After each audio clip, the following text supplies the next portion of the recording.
Everything they taught you about marketing is wrong. They told you your product has to be great. It's a lie. They told you to solve the customer's need. That's half the truth. They told you to be healthy and wholesome. It's a trap. Today, we're going to dissect a brand that took all these rules and set them on fire. The story of a brand that took the most boring product in the world, mineral water, and turned it into a symbol of rebellion.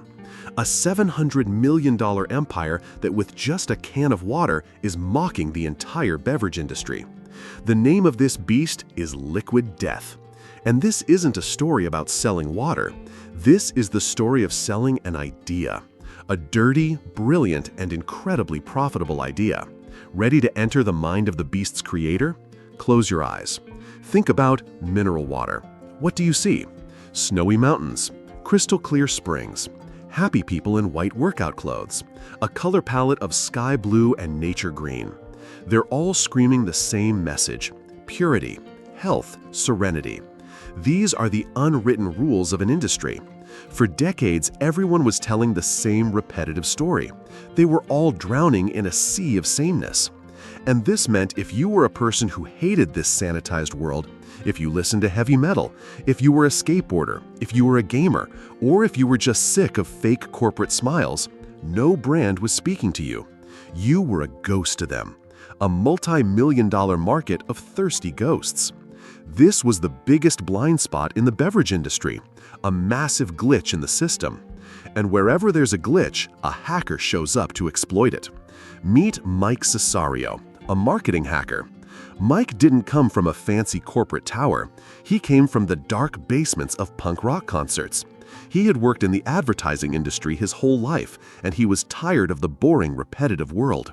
He understood something in his bones. Cool people don't do lame things. He saw his musician friends on stage drinking water to stay hydrated. But holding a plastic water bottle was like wearing a Gucci suit with plastic flip-flops. A disaster. So what did they do? They would secretly fill empty Monster Energy or beer cans with water and take them on stage. This wasn't a simple observation. This was the discovery of a major psychological cheat code. It's called social signaling. That can wasn't just a container. It was a flag. It was a statement that said, "I belong to the tribe of rebels, not the tribe of happy yoga people."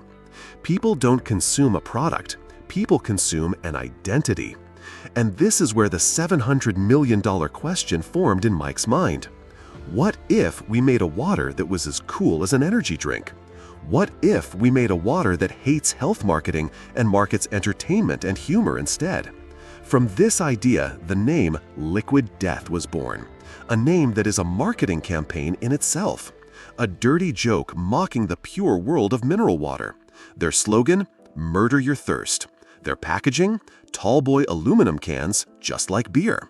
But Mike didn't make a huge mistake. The mistake that 99% of entrepreneurs make. He didn't rush to produce the product. He didn't rush to find investors. First, he tested his story.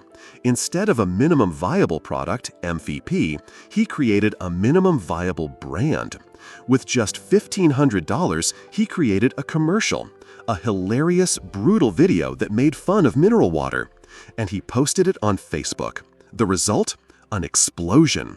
The video got 4 million views in a few months. Thousands of people commented, "Where can I buy this? Finally, a brand that gets me." And what was the best part? Not a single can of Liquid Death existed in the world yet. With that one video, Mike eliminated the biggest risk of any business. He proved the demand to investors. He didn't sell them a bunch of ideas. He sold them a thirsty and excited tribe. And that's how the game began. So what's the real secret to Liquid Death's success? They just execute 4 psychological cheat codes better than anyone else. Code number 1, the Trojan horse of entertainment. Their ads don't feel like ads. They feel like a comedy sketch or a heavy metal music video. They're so entertaining that people share them with their friends. The product, the water, is like a Greek soldier hiding inside the Trojan horse of entertaining content. And before you know it, it has entered the city of your mind. They don't buy your attention, they earn it. Code number 2, Creating a common enemy. Every powerful tribe needs a common enemy. Who is the enemy of the Liquid Death tribe? First, boring and sanitized marketing. And second, and more importantly, plastic bottles. With the slogan, "Death to Plastic," they gave their brand a noble mission.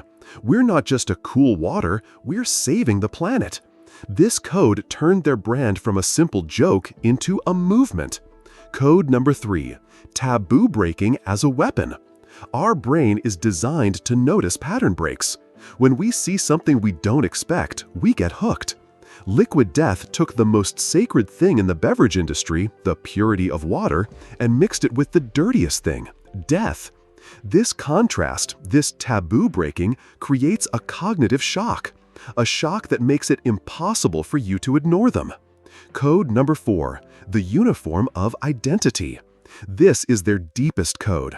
When you're holding a can of Liquid Death, you're making a statement. You're non-verbally telling everyone who you are. I think differently. I'm a member of this cool tribe. That can is no longer just water. It's the entry ticket to a private club. Liquid Death slammed a simple truth in our faces. In today's world, how you sell is more important than what you sell. They didn't sell water, they sold a culture. They sold a sense of belonging. They sold a license to be different. This isn't a marketing lesson. This is a lesson in hacking culture. And it reminds us that the biggest opportunities are hidden in breaking the biggest rules. Now, you tell me, what other brand do you know that changed the game by breaking the rules? Write its name in the comments.